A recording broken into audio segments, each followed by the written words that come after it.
Okay, can I continue? Thank you. Thank you very much. Namaskar. Ma Kathmandu pahilo patak ayo pachi dhore khushi chu. Was I right or not right? Almost right. Thank you. Almost right. Thank you. This is on my first trip, so first trip. That's how much I can learn in a few hours. Thank you very much for coming here. You know our ambassador. You know Mr. Akhilesh Mishra. You know Mr. Akbaruddin, who is our Joint Secretary for External Publicity, and with whom you will have to remain in touch if you want to follow up on this and you want to come to India and talk again. I've had a very important, short but an exclusively, exceptionally useful and rewarding visit to Kathmandu. This is my first visit after I became Foreign Minister. It was high on my agenda.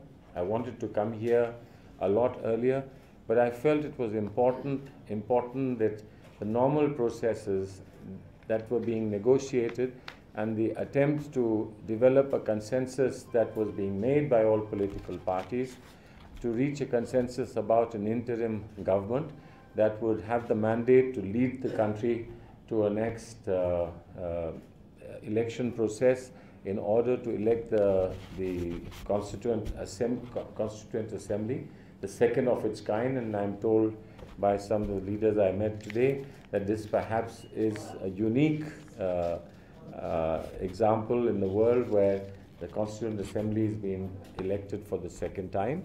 I wanted to wait till the date of the election process, 19th of November, was announced, so that one important chapter in the process towards the Constituent Assembly, and obviously from there on to the Constitution, and from the Constitution to a permanent, sustainable constitutional institution, both of the legislature as well as the government, elected government of Nepal, would take place. And so after the decision of 19th of November was taken, I decided to rework my schedules and squeeze a little time to give priority to Nepal, and therefore here I am. And I'm grateful to our host, the Foreign Minister, Mr. Madhav Ghimire, as indeed to my own officials here, who at a short notice ensured that I was able to meet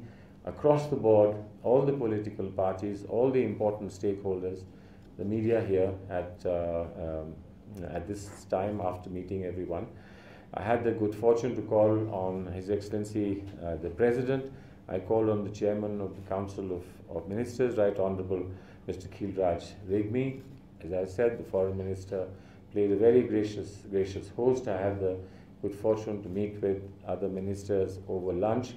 And I think that a great honor that I received in the presence of several former prime ministers over lunch. We had extensive discussions. I've also met with various groups, all the political parties, had very positive interactions with them. Some of them repeated their determination that the elections must be held on time and that any difficulties that come in the way must be consensually, by discussion, removed. And this is something that we from India, as friends of Nepal, endorse very strongly in this goodwill visit that I have made here. The goodwill visit's purpose is to show our solidarity with the people of Nepal and the government of Nepal, and the consensual approach through dialogue and peaceful means of moving forward and consolidating democracy, and to applaud the democratic steps that you have all taken with tremendous determination. And that's for the purpose. But since I was here, I took the opportunity to quickly look and survey some of the ongoing relationship dimensions in various fields, including field of power and field of education, field of project construction, so that those things that are in the pipeline can remain on a high priority and continue and not be stalled or forgotten or overlooked simply because the priority in Nepal over the next few months is going to be elections. So that when the elected government comes in place, the work that has to be done of cooperation and collaboration between India and Nepal, at least from our side, we are ready with the background work, with the groundwork that is necessary, and we don't lose time further with an elected government providing sustainability and making a substantive progress towards providing prosperity and happiness to all the citizens. Today what we have been able to do, because the election is today the most important point that we had to look at, we have concluded, two sides have concluded letters of exchange, committing Government of India to grant support for a supply of 764 vehicles for various types required by the Election Commission of Nepal and the security agencies of Nepal for conduct of free and fair elections. This is a first step that we have taken. We believe that whatever else is necessary, consensually, the government of Nepal will request, and we will receive the request, and what is within our capacity, we will not be found wanting.